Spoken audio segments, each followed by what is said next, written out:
안녕하세요. 김태훈의 현명한 투자자 방송 시작하겠습니다. 오늘은 삼성전자에 대해서 좀 말씀드리겠는데요. 9월 1일 날, 9월 첫 거래일 날 삼성전자가 6%대 급등세를 보였습니다.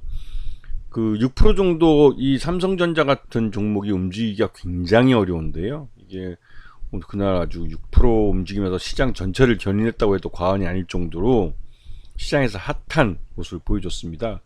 근데 삼성전자가 지난 8월 달 내내 힘없이 흘러내렸던 것을 단 하루 9월 첫 거래일 날 한 방에 만화해 버려 가지고 그 시장에서 그냥 추석 때 추석 연휴 장기 한 일주일 정도 휴가를 보내게 되는데, 그 휴가 가기 전에 그냥 삼성전자 사놓고 있으면 결국은 뭐 주가 다시 또 이제 박스권 상단을 향해서 가지 않겠느냐라는 말도 나왔습니다. 우스갯소리로.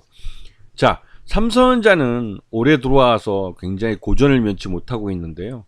삼성전자의 지금 상반기 실적을 놓고 보신다면 전체 매출액의 69%가 TV나 모니터, 냉장고 같은 이런 이 가전 쪽, 가전과 컴퓨터 이런 쪽에서 나왔고, 반도체 쪽은 전체 매출액의 23%를 차지했습니다.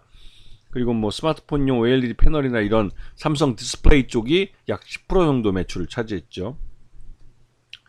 근데 이 상반기 실적을 놓고 보면 작년 동기 대비해서 봤을 때는 확실히 실적이 여전히 나빠지고 있는 게 눈으로 확인됩니다. 매출 외형도 그렇고 전체적으로 굉장히 실망스러운데요. 근데 이런 여기다가 또 영업 적자까지 발생하고 있어가지고 전체적으로 삼성전자 실적은 점점 나빠지고 있는 걸로 보이고 있는 거죠. 자, 그런데 지금 보시게 되면 현금 자산도 지금 계속 분기별로 줄어들고 있고, 그 재고 자산은 반대로 계속 늘고 있습니다. 이거는 그 공장을 돌려서 삼성전자가 물건을 만들고 있지만 팔리지 않고 그대로 고스란히 재고로 쌓이고 있다는 말을 의미하기도 합니다. 그래서 결국은 그동안 투자해놨던 투자 자산을 팔아가지고 이 뭐랄까요, 지금 신규로 들어가는 공장을 새로 짓는다는 하는 들어간 대규모 자금이 들어가는 투자 재원을 마련하고 있다고 해도 과언이 아닌 그런 상황이 돼버린 거죠. 굉장히 나쁜 겁니다.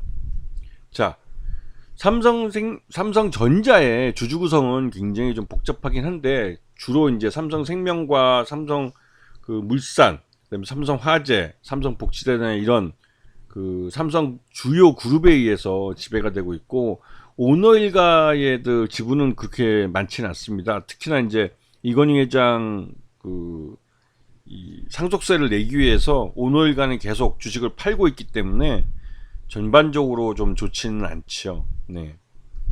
자, 그런데 오늘 9월 1일 날 삼성전자가 이렇게 그 하루 6%씩이나 급등했던 이유는 D램 반도체 분야에서 슈퍼컴퓨터, 즉 인공지능 AI 반도체 쪽에 사용되고 있는 HBM3라는 그 D램에 대해서, D램 반도체에 대해서 드디어 이 삼성전자가 그 주요 그 납품처를 엔비디아를 잡았다는 그런 데서 의미가 있는 거죠. 왜냐면 기존에는 이 양산에서 이 HBM3라는 이 반도체를 양산하는 데 있어서 삼성전자가 굉장히 고전을 면치 못했습니다. 그래서 이 처음으로 D램 시장 1위인 삼성전자가 이 HBM 분야에서만큼은 이 SK 하이닉스에게 선두 자리를 빼앗겼죠. 그만큼 SK 하이닉스는 안정적인 수율을 갖고 이 엔비디아에 먼저 납품을 해왔기 때문에 거의 독점적으로 납품을 해왔습니다. 그러다 보니 굉장히 좀 가격도 높이 받았었죠. 그런 면에서 SK 하이닉스는 이 슈퍼컴퓨터 쪽, 이 인공지능 AI 반도체 쪽에 서하를 걸었다고 해도 과언이 아니었습니다. 하지만 이 삼성전자가 이쪽 분야의 새로운 그 마켓 플레이어로 이제 다시 또 참여하게 되면서 SK 하이닉스가 이제는 제일 큰 그 고난의 시간을 갖게 된 거죠.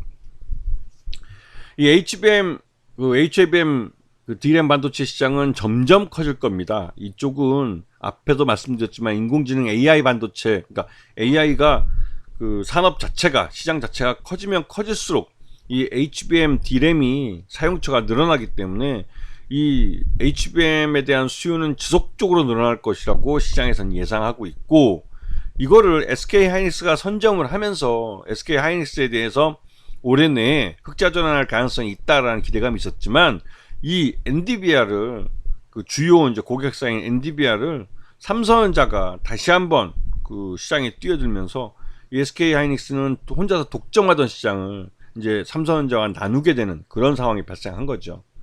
그래서 HBM 초기 시장에서는 SK 하이닉스가 월등히 그 삼성전자보다 앞서 있는 모습을 볼 수가 있습니다. 자, 삼성전자가 2분기 실적은 기준으로 봤을 때는 한 6만 9천 원 정도로 평가되기 때문에 이 8월달, 7월, 8월달 해서 주가가 흘러내린 것은 설명이 됩니다. 그런데 9월 1일 날 오늘 주가가 빵 친 건 엔비디아 쪽에다가 HBM D램 반도체를 납품할 수 있게 했다는 것. 그 HBM3 그러니까 훨씬 더 그 빠르고 더 많은 데이터를 처리할 수 있는 반도체 D램을 이 엔비디아에 납품할 수 있게 된 게 나름대로 이제 실적 호전에 굉장히 큰 도움이 될 것이라는 기대감이 커진 것인데요. 특히나 이제 삼성전자가 대규모로 손실을 보고 있는 게 이제 반도체 쪽에 손실이 크기 때문에 그렇습니다. 근데 반도체 쪽에 실적 호전을 만들어줄 수 있는 그런 핵심적인 아이템을 갖게 됐다는 거에서 의미가 있는 거죠. 그래서 삼성전자가 과연 3분기에 실적을 얼마만큼 회복시켜 줄 수 있는지, 반도체 분야에서 실적 회복하는 것을 확인시켜 준다면 삼성전자 실적이 4분기에 실제로 흑자로 전환할 수도 있겠다라는 기대감을 갖게 합니다. 하지만 HBM 수율이 예전에 또 삼성전자가 안 나왔고 요번에 납품을 한다고 그랬지만 수율이 안 나온 상태에서 손해보면서 납품을 하게 될 경우 이 삼성전자의 실적은 더 나빠질 가능성이 있습니다.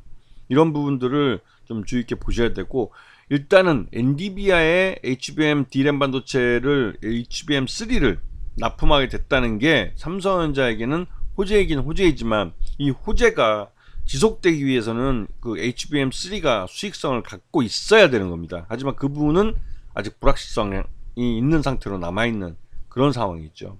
이런 부분들을 좀 주의 있게 보셔야 되고, 삼성전자가 이례적으로 그 직전 달인 8월 달에 까먹은 걸 한 달 동안 내내 줄곧 흘러내리면서 까먹은 걸 단 하루에 그 역전한 것은 진짜 실로 대단하다는 생각은 듭니다. 그만큼 삼성전자가 저력 있는 회사라긴 하겠지만 외국인 투자자들이 삼성전자를 통해서도 시장을 좌지우지할 수 있는 그런 힘을 갖고 있기 때문에 이 선물 옵션과 연계되어 있는 매매가 아니었을까라는 의구심이 좀 들기도 합니다.